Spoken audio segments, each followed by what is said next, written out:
the biggest thing is that when I was a pastor in the city, it became clear to me that the solution to the trauma in the city was male leadership, spiritual male leadership in the home and in the community and in the church. As I met men who didn't believe in Jesus, what I said to them very early in the relationship was, I don't want to be your woman's pastor or your children's pastor or this community's pastor. I want to be your pastor. I want to talk to you about what it is to be a biblically informed, spirit-driven man of God, that you know how to be a leader in your home and in your community. And if any man let me get that much out of my mouth, I had him hooked deeply. He and I were like connected at the hip from that point forward.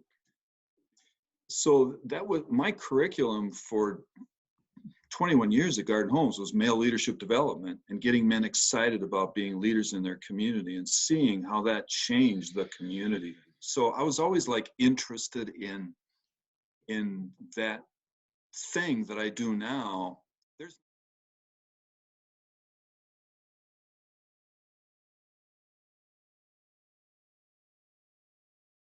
There's not a day that goes by where I'm not talking to a man in one continent or another who's either like half my age or older than me, or even like 1/3 my age, that they want to know how to be a good pastor.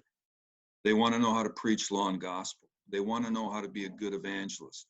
They want to know how to survive the challenges being posed to them at that time.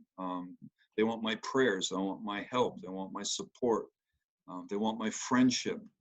They just want my affirmation. They want me to be there with them as they go through incredibly difficult challenges in a African refugee camp, or in a village where the Buddhists are beating up their family members, or if they're a 22-year-old junior at Wisconsin Lutheran Seminary, where they're afraid to open their mouth on any social topic because they're going to get smacked down by a community that doesn't want to hear it. So I'm doing what I've always done, but with a lot more intentionality, with a lot more specificity.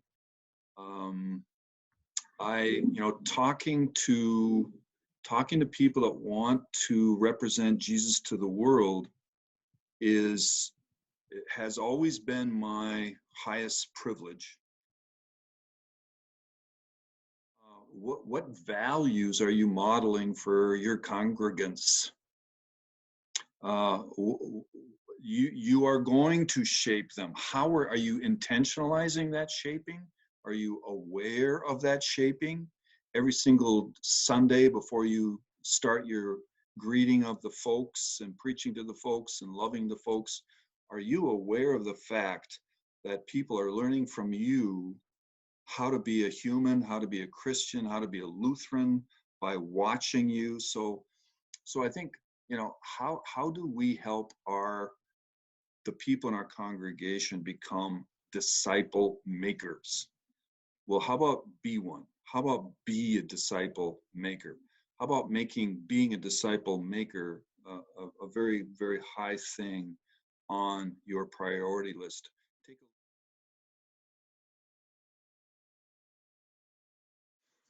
Yeah, keep it simple. I was invited to advocate evangelism to a youth group, which for me, that is scary, Nathan. If you want to make me shut up about Jesus, threaten me with an audience of 16-year-olds going through existential crisis. But invited to go talk to this group of 15 and 16-year-olds about evangelism. I showed up early and I was just hanging out, and I asked them, so what video games are you guys playing? And we were just talking about video games, and about 20 minutes after the hour, somebody said, but aren't you going to talk about how to share your faith? And I said, we have been the whole time, man. I just asked you to tell me about what you cared about, and you were chirping like birds on a beautiful spring morning about how cool some weird video game is because it can blow up more of the enemy than the previous versions of the game. So you just illustrated everything I can possibly teach you about evangelism begins with what are you excited about? And then the next layer of curriculum is before anyone gets nervous about this, how to become an evangelist thing, before we start that conversation, I just have one question for you. What's your favorite story about Jesus? Just like somebody share with me your favorite story about, so somebody will tell me about little boy Jesus in the temple and his mother finding him. Or someone will tell me about the feeding of the 5,000. They'll do such a beautiful job. Because one thing Lutherans can do is tell Bible stories, right? I mean, from little on, you guys were trained in Bible stories. And I said, wow, that's really cool. Tell me your favorite story that helps them understand what Jesus did for us. So someone will go, they'll talk about Calvary, or they'll talk about Jesus said, well, to Peter, well, your confession that you just gave, that came from the Father, Peter, and it's on this rock I'll build my church. They'll tell me amazing stories about what that really capture what Jesus did for us. And I say, well, I think you guys don't need to be trained how to be an evangelist, because you just told me 16 stories about who Jesus is. You just told me 16 stories about what he's done for us. And when I take somebody out to show them how to do evangelism, I'm waiting for an opportunity to start asking someone if I can tell them a story. I love talking to Muslims about the difference between Christianity and Islam, and I usually begin this way. Can I tell you a story? You know how many times a Muslim has told me, no, you can't tell me a story? It's never happened. It's never happened. And I tell them a story of, for example, I want them to know the heart of God. So I'll tell them the story of the two sons, the younger son that squandered his father's money, and the older son that was kind of ticked off about that.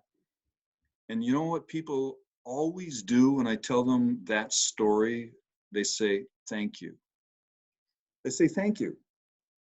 Thank you for telling me about the heart of the Most High God.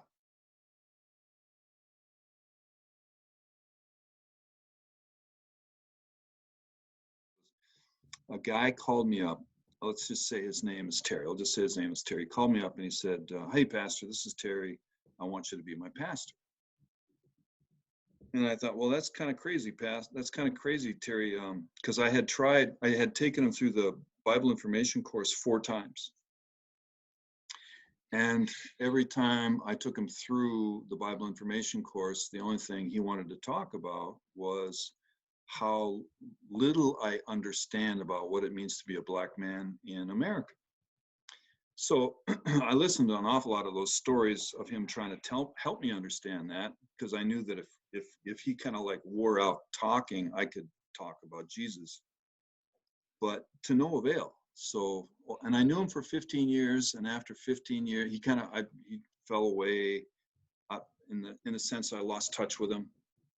Out of the blue, he calls me up and he says, I want you to be my pastor. And I think, okay, well, this is cool. Let's get to it. Why though? And turns out he had earned himself a case of cirrhosis of the liver with his hard living. And the doctor told me he had 6 months to live. So now I had him for, it wasn't 6 months as it turned out, but I had him.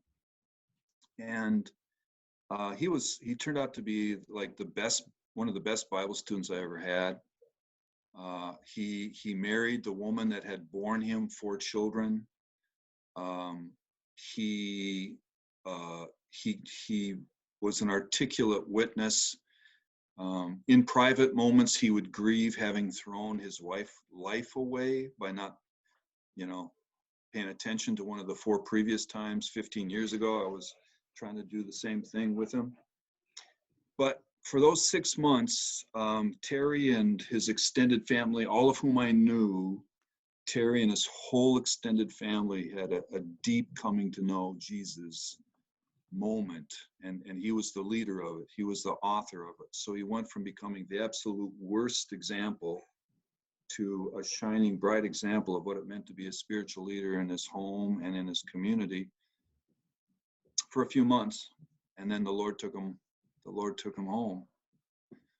Those are the kind of stories that you guys are adding to your portfolio now, and those stories they'll be like grandchildren. They'll keep you company in your later years.